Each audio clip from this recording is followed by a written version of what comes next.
નમસ્કાર, નિર્માણ ન્યૂઝમાં આપનું સ્વાગત છે. આપની સાથે હું છું શિવમ. સમાચારની વિગતવાર શરૂઆત કરીએ. ગુજરાતના ટેક્સટાઇલ ઉદ્યોગ માટે એક ખુશીના સમાચાર છે. નવસારી જિલ્લા સહિત દેશના 7 રાજ્યોમાં મેગા ટેક્સટાઇલ પાર્કના નિર્માણ કરવા માટે કેન્દ્ર સરકારે મંજૂરી આપી દીધી છે. વીર નર્મદ યુનિવર્સિટીના કન્વેન્શન હોલ ખાતે મુખ્યમંત્રી ભૂપેન્દ્ર પટેલની પ્રત્યક્ષ ઉપસ્થિતિમાં અને વડાપ્રધાન નરેન્દ્ર મોદીની વર્ચ્યુઅલ ઉપસ્થિતિમાં રાજ્ય અને કેન્દ્ર સરકાર સાથે ગુજરાતમાં પાર્ક નિર્માણમાં MOU કરવામાં આવ્યા. ટેક્સટાઇલ ઉદ્યોગને પ્રોત્સાહન આપવા માટે કેન્દ્ર સરકારે 4,445 કરોડ રૂપિયાની PM મિત્ર મેગા ટેક્સટાઇલ પાર્ક યોજનાને મંજૂરી આપી છે, જે હેઠળ ગુજરાત સહિત 7 રાજ્યોમાં આ ટેક્સટાઇલ પાર્ક સ્થાપવામાં આવશે. કેન્દ્ર સરકારે ગુજરાત સહિત 7 રાજ્યોમાં PM મિત્ર મેગા ટેક્સટાઇલ પાર્ક સ્થાપવાની મંજૂરી આપી છે. આ યોજનાથી હવે વિદેશોમાં ભારતના વસ્ત્રો અને ફેબ્રિકનો ડંકો વાગશે. ટેક્સટાઇલ પાર્કની સ્થાપનાથી કાપડ ઉદ્યોગ ક્ષેત્રે કરોડો રૂપિયાનું નવું મૂડીરોકાણ થવાની સાથે સાથે મોટા પ્રમાણમાં નવી રોજગારીનું પણ સર્જન થશે.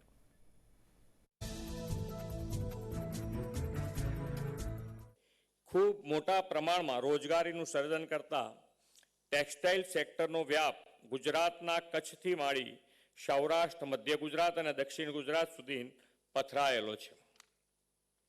ગુજરાત દેશની ટેક્સટાઇલ ઇન્ડસ્ટ્રીઝ દ્વારા થઈ રહેલ કુલ નિકાસમાં બીજું સ્થાન ધરાવે છે.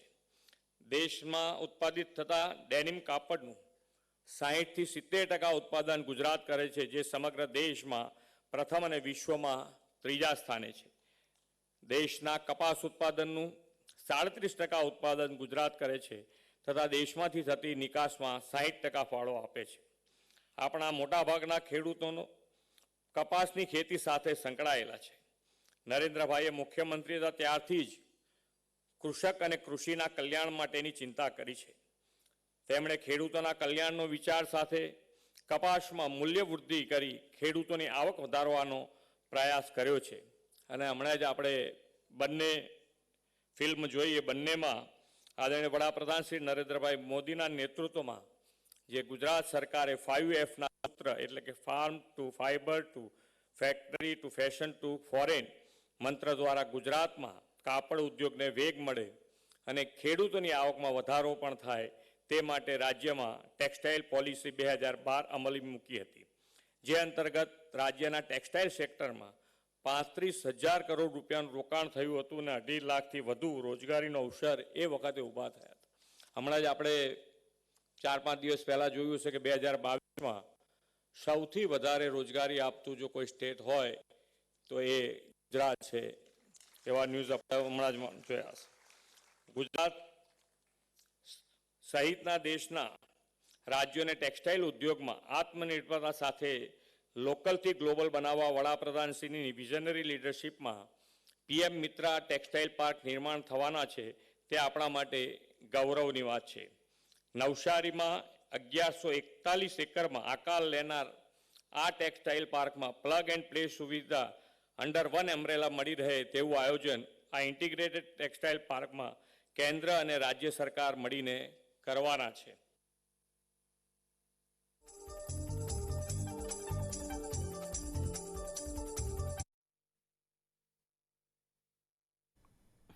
અમદાવાદના નગરજનો માટે શરૂ કરવામાં આવેલું નવું નજરાણું સાબરમતી રિવર ક્રૂઝને લઈને વિપક્ષોએ જોરદાર વિરોધ જતાવ્યો હતો.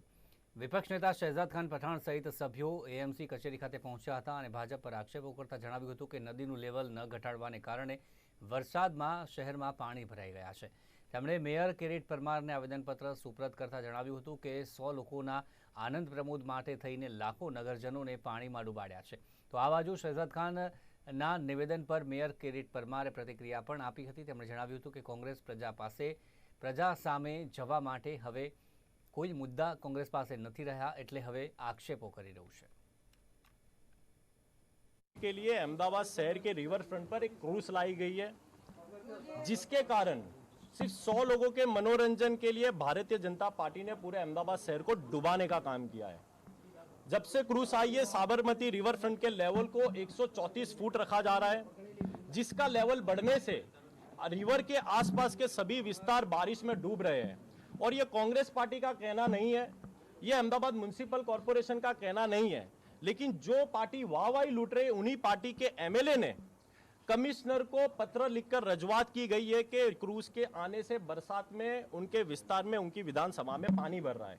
ये साफ बताता है कि अहमदाबाद म्युनिसिपल कॉर्पोरेशन सिर्फ वाह वाही के काम करता है, लेकिन इंप्लीमेंटेशन उसका जीरो रहता है। इसके पहले भी अहमदाबाद के रिवर फ्रंट पर कई ऐसे प्रोजेक्ट थे जो भारतीय जनता पार्टी ने वाह वाही लूटने के लिए जिन्हें घोषित किया, लेकिन वो अभी तक चल नहीं पाए, जिसका सबसे बड़ा उदाहरण रिवर फ्रंट पे स्पोर्ट्स कॉम्प्लेक्स है। लोकसभा के पिछले चुनाव में वाहवाही लूटने के लिए सी प्लेन लेकर आ गए थे, लेकिन आज सी प्लेन नहीं दिखाई देता। कांग्रेस पार्टी ये भी पूरे तरीके से यकीन करती है कि आने वाले 1 साल के अंदर ये क्रूज भी पूरी तरीके से बंद हो जाएगा, क्योंकि जनता वहां पर जाएगी नहीं, क्योंकि उसकी फीस बढ़ी है। और कांग्रेस पार्टी ने यह भी मांग की है कि बरसात के सीजन में इस क्रूज को 2 महीने के लिए बंद किया जाए, ताकि रिवर के आसपास के कोई भी विस्तार की जनता को बारिश में तकलीफ ना हो।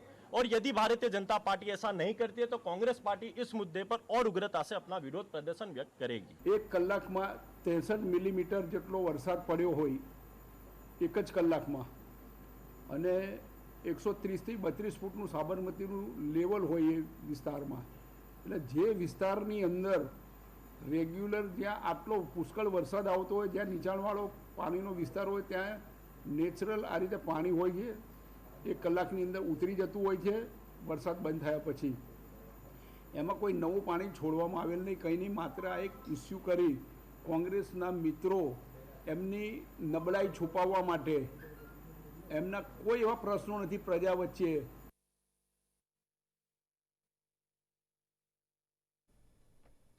તો આખરે અમદાવાદ મહાનગરપાલિકાએ રખડતા ઢોરને લઈને પોલિસી તૈયાર કરી છે અને ગુરુવારે મળેલી સ્ટેન્ડિંગ કમિટીએ તે પોલિસીને લીલી ઝંડી આપી છે।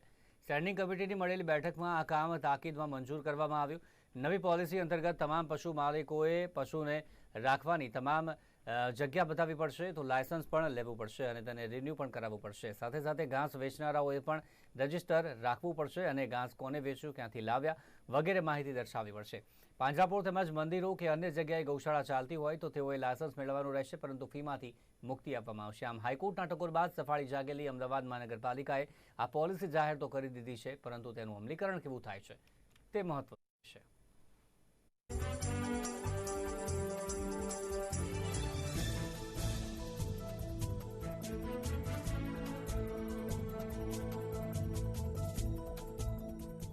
અમદાવાદ મહાનગર દ્વારા હાઈકોર્ટની ગાઈડલાઇન પ્રમાણે આજે સ્ટેન્ડિંગની અંદર તાકીદનું કામ લાવવામાં આવ્યું હતું અને ઢોર નિયંત્રણ કાયદાને લાગુ કરવામાં આવ્યો છે।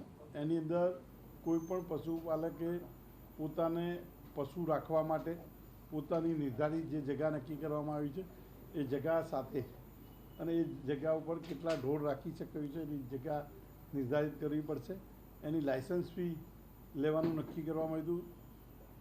કમિટીની અંદર લાયસન્સ ફી 2000 રૂપિયા કમિશનરશ્રી દ્વારા મૂકવામાં આવ્યા હતા, એની જગ્યાએ આપણે 500 રૂપિયા લાયસન્સ ફી રાખી છે અને રિન્યુઅલ માટે 250 રૂપિયા ફી રાખેલી છે। અગાઉ જે દંડની વ્યવસ્થા હતી એ દંડની વ્યવસ્થા હતી એની એ જ રાખવામાં આવેલી છે। અત્યારે ભાવ 2 મૂકેલા જતા કે લાયસન્સ ફી, હવે લાયસન્સ ફી 3 વર્ષ માટે લેવાની હતી અને લાયસન્સ ફીની 2000 રૂપિયા દર 3 વર્ષે હતા, એ સુધારો કરી એની અંદર 500 રૂપિયા લાયસન્સ ફીના કરવામાં આવ્યા છે પરમિટના। આની અંદર જે લોકો પ્રાઇવેટ ટ્રસ્ટમાં પોતાના ત્યાં પશુઓ રાખતા હશે એમની નોંધણી કરવામાં જ આવશે અને નિર્ણય પ્રમાણે કરવામાં આવેલો છે।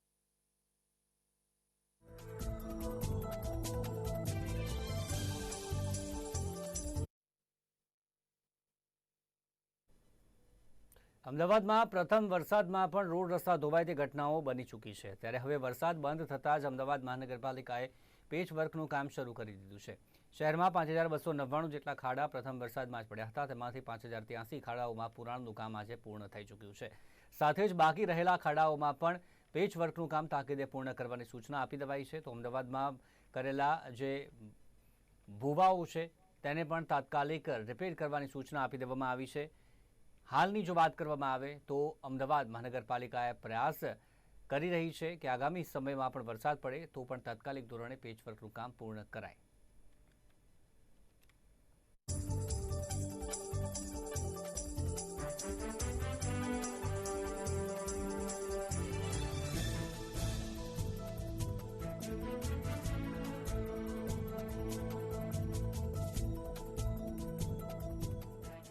અમદાવાદ મહાનગર દ્વારા જે 2 ટાઈમનો વરસાદ પડ્યો, જુલાઈના સખત વરસાદના કારણે ક્યાંય પણ જૂના રોડ ધોવાયા છે, ક્યાંય પણ ખાડા પડ્યા છે પાણી ભરાવાના કારણે. એક ખાડાની મરામત કરવામાં આવી છે અને 5000થી વધુ ખાડાની મરામત કરવામાં આવી છે, જ્યાં અમુક જગ્યાએ વેટ મિક્સ વાપર્યું છે, અમુક જગ્યાએ પેચવર્ક કર્યા છે, અમુક જગ્યાએ જેટ પેચિંગ કરવાનું પણ જરૂર પડી ત્યાં કરવામાં આવી. આંકડે કે દરેક ઝોનના જુદી જુદી વ્યવસ્થા છે, આપને આપી દઉં છું. 5299 ખાડા હતા, એમાંથી 5083 ખાડા મરામત કરવામાં આવી છે.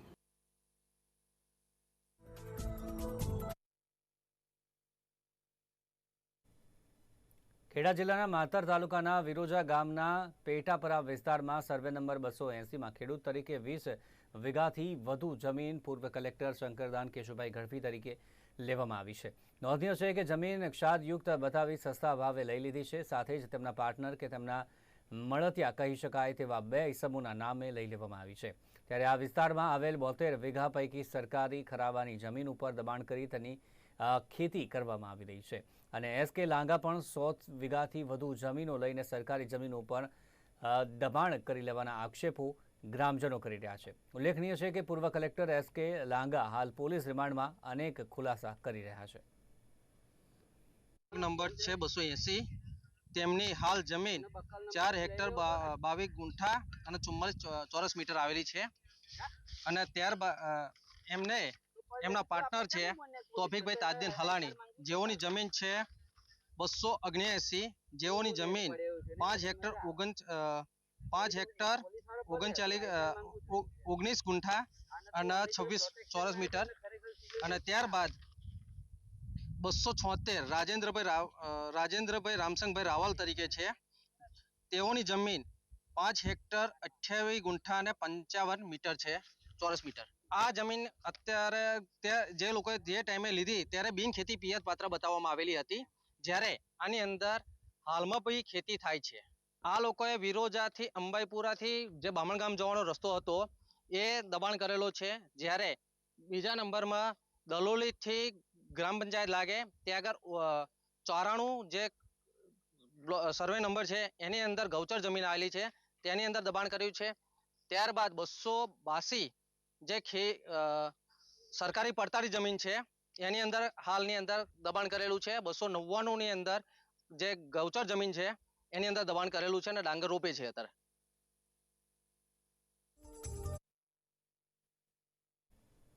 રાજકોટ મહાનગરપાલિકા અને તેના સત્તાધીશો વિકાસના મોટા મોટા દાવાઓ વારંવાર કરે છે, પરંતુ આ દાવાઓમાં કેટલો દમ છે તે ચોમાસામાં સામે આવી જતું હોય છે.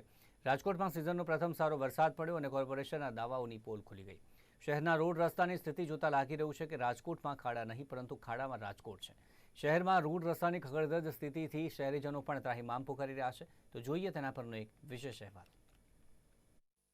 રાજકોટના રોડ રસ્તાની બદતર સ્થિતિને કારણે નાગરિકો વિરોધ નોંધાવી રહ્યા છે. ખખડધજ રોડ રસ્તાને લીધે સ્થાનિકો રોષે ભરાયા છે. સ્થાનિકોએ ખરાબ રોડને લઈને વિરોધ નોંધાવ્યો છે. ત્યારે રાજકોટના અટિકામેન રોડ માલધારી ફાટક પાસે રોડ રસ્તાની બદતર સ્થિતિને કારણે અનેકવાર અકસ્માતના બનાવો પણ બન્યા છે, પરંતુ તંત્ર દ્વારા કોઈ પણ ધ્યાન અપાતું ન હોવાનો સ્થાનિકોએ આરોપ લગાવ્યો છે. ભારે વાહનોને કારણે રોડ બેસી જાય છે અને ખાડાને કારણે ટ્રાફિક થવાની સમસ્યા પણ ઊભી થાય છે. મારી દુકાન ઢેબર રોડ અટિકા ઉપર છે. અહીંયા છેલ્લા 4 મહિનાથી પુલની નીચેથી આ પાણીની પાઇપલાઇન નાખે છે, પણ કોઈ તંત્ર સાંભળતું નથી. રોડ રસ્તો બનાવવાનું ચોમાસામાં ગારો થઈ જાય છે, ખાડા પડી જાય છે અને વાહન ચાલે એટલે અમારી દુકાનમાં પાણી ઉડે છે. તંત્ર કોઈ ધ્યાન જ નથી આપતું અને અહીંયા સતત પાણીની પાઇપ લીકેજ છે. અહીંયા એની ફરિયાદ કમ્પ્લેન નોંધાવી લે છે, છતાં એ લોકો જવાબ નથી આપતા. અહીંયા અમારે લગભગ 4 મહિનાથી તકલીફ છે અને અહીં ખોદકામ ચાલે છે, એટલે આ બધું રસ્તા બરાબર નથી, ખાડા પડી જાય છે, વાહનોની અવર જવરને કારણે વધારે તકલીફ થાય છે. રોજ આ રોડ કન્ટિન્યુ બંધ રહેતો જ નથી, ચાલુ જ રહેશે સતત. પણ આ રોડ ઉપર એવું થાય કે ટ્રાફિક જામ બપોરના ટાઈમે થઈ જાય છે. આ પાણીની નિકાલ માટેનું પાણી જે લીકેજ છે એની ફરિયાદ કરેલી છે, છતાં તંત્રએ જવાબ નથી આપેલો. એક ફેરું ચેકિંગ કરી ગયા અને પાછા એ કે તમારો મેસેજ આવ્યો કે સોલ્વ થઈ ગયું છે, પણ હજી સોલ્વ થયું નથી. ખાડામાં અહીંથી વાહન ચાલે એ પાણી ઉડાડે છે આજુબાજુ દુકાનવાળા અહીં બધું, અને છકડો રિક્ષા કે મોટા વાહન હોય એને કારણે ક્યારેક એક્સલો પણ ભાંગી જાય છે અને ટ્રાફિક જામ થઈ જાય છે. રસ્તો જ ખરાબ છે. શહેરમાં વરસાદને કારણે રોડ રસ્તાની સ્થિતિ બિસ્માર બનતા સ્થાનિકોએ હાલાકી વેઠવાનો વારો આવ્યો છે. બીજી તરફ પ્રી મોન્સૂન કામગીરીને લઈને મોટી વાતો કરવામાં આવે છે, પરંતુ ચોમાસામાં તો પરિસ્થિતિ એની જ જોવા મળે છે. આથી જ તંત્રની પ્રી મોન્સૂન કામગીરીને લઈને પણ અનેક સવાલો ઊભા થયા છે. રોડ રસ્તાની બદતર સ્થિતિ થતાં મનપા તંત્ર ઘોર નિંદ્રામાંથી ઉઠ્યું છે અને ફરિયાદ આધારિત બિસ્માર રોડ રસ્તાની સમારની કામગીરી પણ શરૂ કરી છે. રાજકોટ મહાનગરપાલિકા દ્વારા રાજકોટના લોકોને મુશ્કેલી ન થાય એમના માટે થઈને ચોમાસા અગાઉ છે એ મોટાભાગના વિસ્તારોમાં પેચવર્ક કરેલા હતા. જ્યાં ક્યાંય કોઈ નાના મોટી ખાડાઓની ફરિયાદો આવેલી એ ફરિયાદોનું પણ નિરાકરણ કરેલું હતું. છેલ્લા દિવસોમાં જે વરસાદ પડેલો છે એ વરસાદને લઈને ફરીથી ક્યાંય ખાડા થયા હોય, ક્યાંય નાના મોટા રસ્તાઓનું ધોવાણ થયું હોય, મેટલનું ધોવાણ થયું હોય, તો નિયમિત રીતે જે દિવસ વરસાદ અટક્યો તે દિવસથી લઈને જ તાત્કાલિક તમામ અધિકારીઓને સૂચના આપેલી છે. ગઈકાલે પણ જે વોર્ડમાંથી ફરિયાદ આવેલી એ ફરિયાદનું તાત્કાલિક ધોરણે નિરાકરણ થાય એમના માટે આજ સવારથી જ અધિકારીને સૂચના આપી ફિલ્ડ વર્કમાં જે કોઈ પણ વિસ્તારમાં આવી ફરિયાદો હોય તો તમામ વોર્ડના ડેપ્યુટી છે એ ફિલ્ડ વર્કમાં રહીને તમામ ફરિયાદોનું વહેલામાં વહેલી તકે નિરાકરણ થાય. 2 થી 3 દિવસમાં જ તડકા જેવું વાતાવરણ થતાં પેચવર્ક આવા જે ખાડાઓ છે ત્યાં ડામર પેચવર્ક પણ કરવાના છીએ અને જ્યાં જરૂર હાલમાં મેટલની જરૂર હોય ત્યાં મેટલથી પણ હાલમાં છે ખાડા બુરાઈ રહ્યા છે. એક્સિડન્ટ ન બને એ જ અમારી ગંભીરતા હોતી હોય છે અને આવા બનાવો ન બને એના માટે જે કોઈ વિસ્તારમાં નાનકડે પણ કદાચ ફરિયાદ હશે તો એ ફરિયાદનું પણ તાત્કાલિક સોલ્યુશન થાય. શહેરના મુખ્ય રસ્તાઓથી લઈને સોસાયટીના ઇન્ટરનલ રસ્તાઓ પહેલા વરસાદમાં જ ધોવાઈ જતા રોડ પર મસ્ત મોટા ખાડા પડ્યા છે. ત્યારે પહેલા વરસાદમાં જો શહેરના રોડ રસ્તા પર ખાડા અને ભૂવા પડ્યા હોય તો આગામી દિવસોમાં કેવી પરિસ્થિતિ હશે તેની કલ્પના કરવી જ મુશ્કેલ છે. કેમેરામેન પ્રવીણ પરમાર સાથે વિપુલ પરમાર, નિર્માણ ન્યૂઝ, રાજકોટ. રેલવેની પેસેન્જર એમ્યુનિટી કમિટી દ્વારા અમદાવાદમાં વિઝિટ કરવામાં આવી હતી. 24 વ્યક્તિની આ કમિટી દ્વારા મુસાફરોને રેલવેમાં પડતી મુશ્કેલીને યાત્રીઓને સુવિધા મળે છે કે કેમ તે માટે નિરીક્ષણ કરે છે. પરંતુ આશ્ચર્યની બાબત એ છે કે મુસાફરો સાથે થયેલ સંવાદ અને ચર્ચા બાદ પણ આ કમિટીને મુસાફરોની કોઈ પણ અગવડતા નજરે નહોતી પડી. કમિટીના મતે તપાસ કરાયેલ તમામ રેલવે સ્ટેશનો પર મુસાફરો માટે તમામ સુવિધા છે અને તેવી વાતો કરવામાં આવી છે. આ કમિટી દ્વારા અમદાવાદ, ગાંધીનગર અને સાબરમતી રેલવે સ્ટેશનનું નિરીક્ષણ કરાયું છે.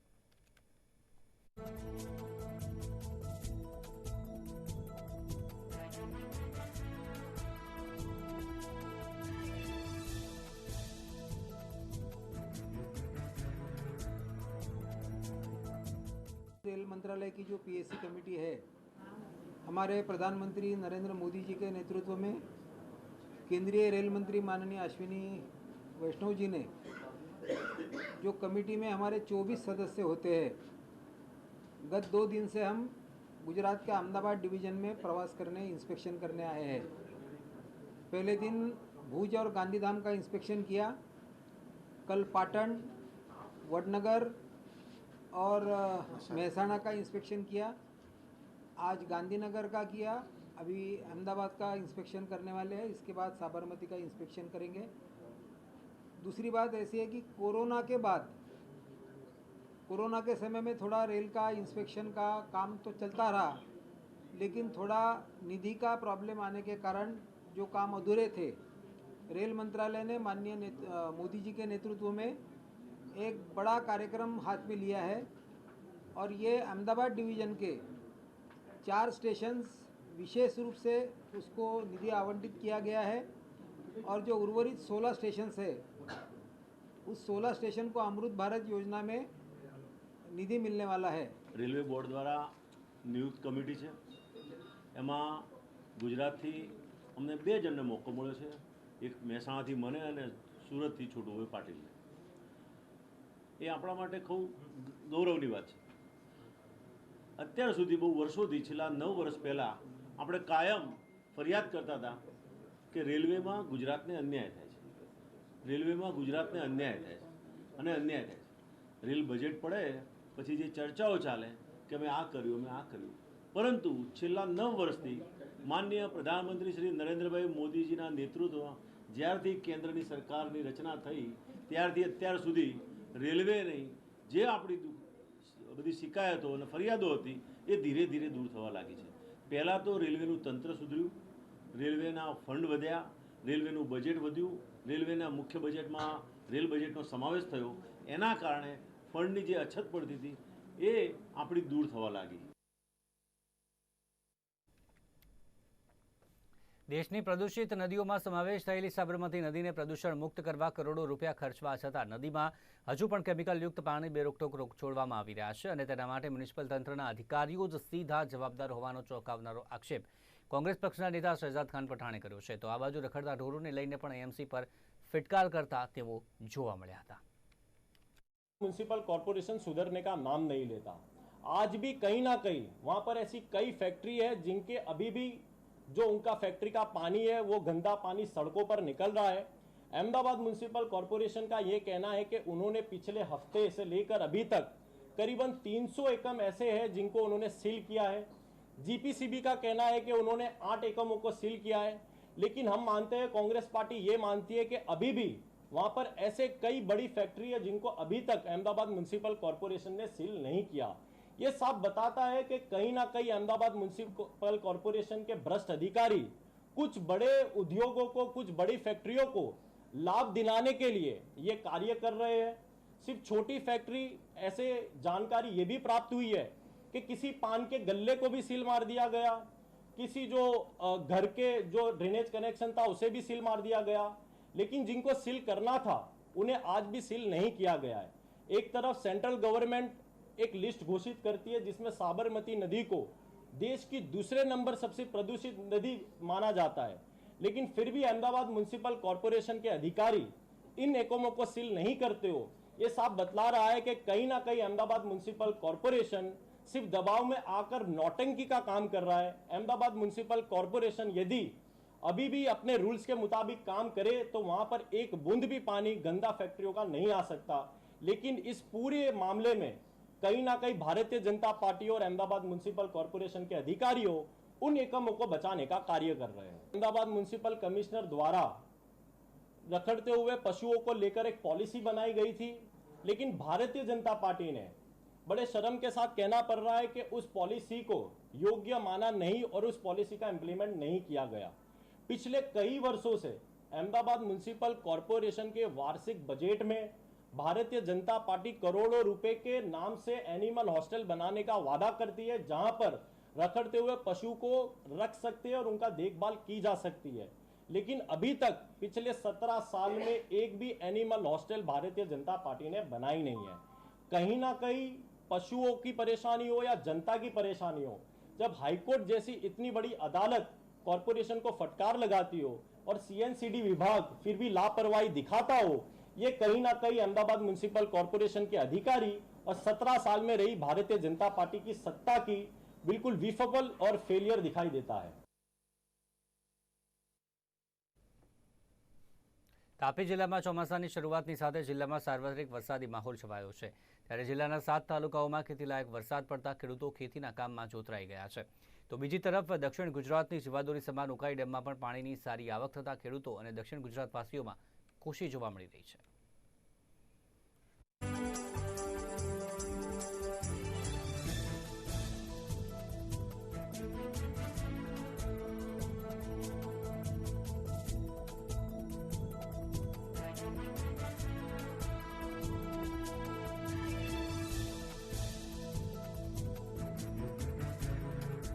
હવામાન વિભાગની આગાહી બાદ સમગ્ર દક્ષિણ ગુજરાતમાં મેઘરાજાનું આગમન થઈ ચૂક્યું છે. તાપી જિલ્લાની વાત કરીએ, તાપી જિલ્લામાં પણ સતત 3 દિવસથી ખેતીલાયક વરસાદ વરસી રહ્યો છે. ઝરમર વરસાદ વરસવાને લઈને ખેડૂતો ગેલમાં આવીને ખેતી કાર્યમાં જોતરાયા છે. તાપી જિલ્લામાં સાર્વત્રિક વરસાદ વરસી રહ્યો છે. તાપી જિલ્લો એ ખેતી પર નિર્ભર જિલ્લો છે. ખાસ કરીને ચોમાસા આધારિત ખેતી કરતા હોય છે અને ખાસ ચોમાસા દરમિયાન ડાંગરની ખેતી ખેડૂતો દ્વારા કરવામાં આવી રહી છે. આપ દ્રશ્યમાં સીધા જોઈ શકો છો, ખેડૂતો ડાંગરની રોપણીના કાર્યમાં વ્યસ્ત છે. બીજી તરફ તાપી જિલ્લામાં આવેલો ઉકાઈ ડેમમાં પણ નવા નીર આવવાની શરૂઆત થઈ ચૂકી છે. ઉકાઈ ડેમના ઉપરવાસમાં મોન્સૂન સક્રિય થઈ ચૂકી છે. લગભગ આજે પણ 21,000 ક્યુસેક સીધું પાણી ઉકાઈ ડેમમાં આવી રહ્યું છે, જેને લઈને ડેમની સપાટી 310 ફૂટને પાર થઈ ગઈ છે. નિર્માણ ન્યૂઝ માટે નીરવ કંજારા, તાપી. ભુજ નજીક માધાપર હાઈવે પર ગઈકાલે સાંજે પશ્ચિમ કચ્છ પોલીસે દિલધડક રીતે એક કાર ઉપર ફાયરિંગ કરીને 5 પંજાબી આરોપીઓને ડ્રગ્સના જથ્થા સાથે ઝડપી લીધા હતા. તો પકડાયેલો 420 ગ્રામ માદક પદાર્થનો જથ્થો સ્થળ ચકાસણી બાદ હેરોઇન હોવાનું ખુલ્યું હતું.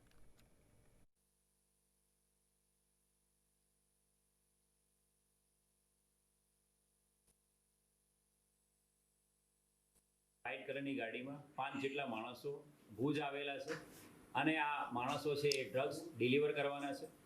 ચોક્કસ બાતમી મળતાની સાથે માધાપર વિસ્તારમાં એસઓજી પીઆઈ અને એની સાથે સાથે એસઓજીની ટીમોની સાથે ક્રાઇમની ટીમો પણ અમે મોકલી આપેલી હતી અને બાતમી આધારે આ ગાડીમાં જે માણસો હતા એમને રોકવાની કોશિશ કરી. ગાડીને રોકવાની કોશિશ કરતાં એ લોકોએ ગાડી ભગાવવાની કોશિશ કરી. એના કારણે એમની ગાડી ઉપર ટાયર ઉપર ફાયરિંગ કરવામાં આવ્યા. કુલ 5 જેટલા રાઉન્ડ ફાયરિંગ કરવામાં આવ્યા અને ગાડીના ટાયરને બસ્ટ કરીને ગાડી રોકી લેવામાં આવી. ગાડી રોકતાની સાથે એની અંદર જે 3 આરોપી હતા એ 3 આરોપીને પકડી પાડવામાં આવ્યા ગાડી કોર્ડન કરીને. આ આરોપીઓની સાથે જે બીજા 2 માણસો જે એમની સાથે ગેસ્ટ હાઉસમાં રોકાયેલા હતા એ 2 માણસો આ ગાડીના બનાવની બનતાની સાથે ભાગી ગયા હતા. એ બંને માણસોને 1.5 કિલોમીટર જેટલો ક્રાઇમ બ્રાન્ચ અને એસઓજીની ટીમોએ પીછો કરીને એ બંને આરોપીઓને પકડી પાડ્યા છે. કુલ 5 જેટલા આરોપીને પકડી પાડવામાં આવ્યા છે. આ 5 આરોપીઓની પ્રાથમિક પૂછપરછ કરતા એ 5 આરોપીઓએ એમની પાસે એમની ગાડી જે હતી જે વ્હાઇટ કલરની બ્રેઝા એના ડેશબોર્ડમાં ડ્રાઈવર સીટ ઉપર જે સામેના ડેશબોર્ડ છે એની નીચે જે જથ્થો છે ડ્રગ્સનો એ મળી ગયો હતો. ડ્રગ્સના જથ્થાની ચકાસણી કરતા એ જથ્થો એફએસએલ અને સાયન્ટિફિક ઓફિસર ચેક કરતા હેરોઇનનો 420 ગ્રામ જેટલો જથ્થો પકડી પાડવામાં સફળતા મળી છે. હેરોઇનની માર્કેટમાં કિંમત 5 થી 7 કરોડ રૂપિયા છે. આ 420 ગ્રામના જથ્થાની કિંમત હાલ જે માર્કેટ પ્રાઇસ 5 કરોડ 1 કિલો લેખે 2 કરોડ 10 લાખનો હેરોઇનનો જથ્થો પકડી પાડવામાં એસઓજી પોલીસને સફળતા મળી છે.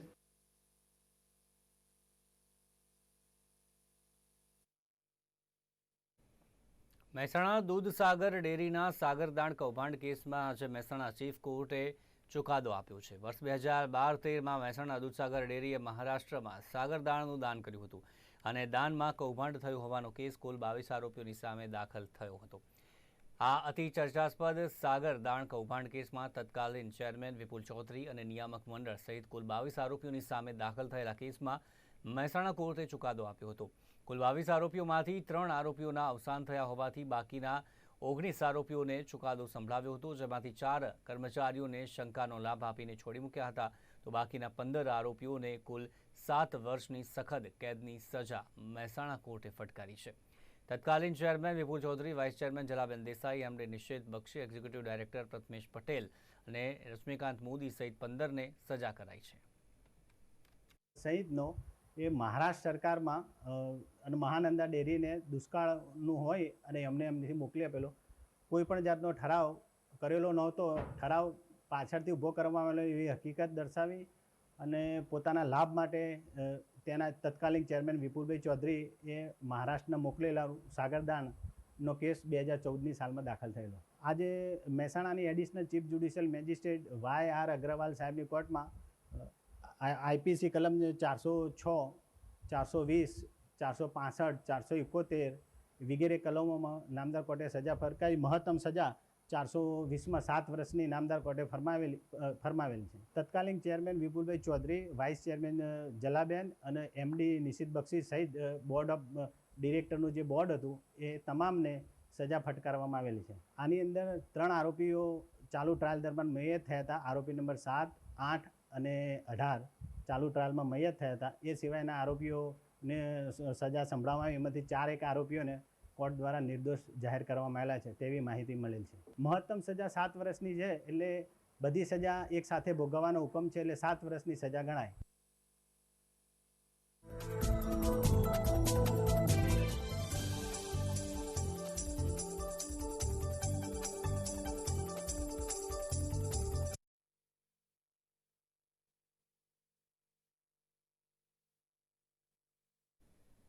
તો આ હતા અત્યાર સુધીના મહત્વના સમાચાર. વધુ સમાચાર માટે જોતા રહો નિર્માણ ન્યૂઝ. નમસ્કાર.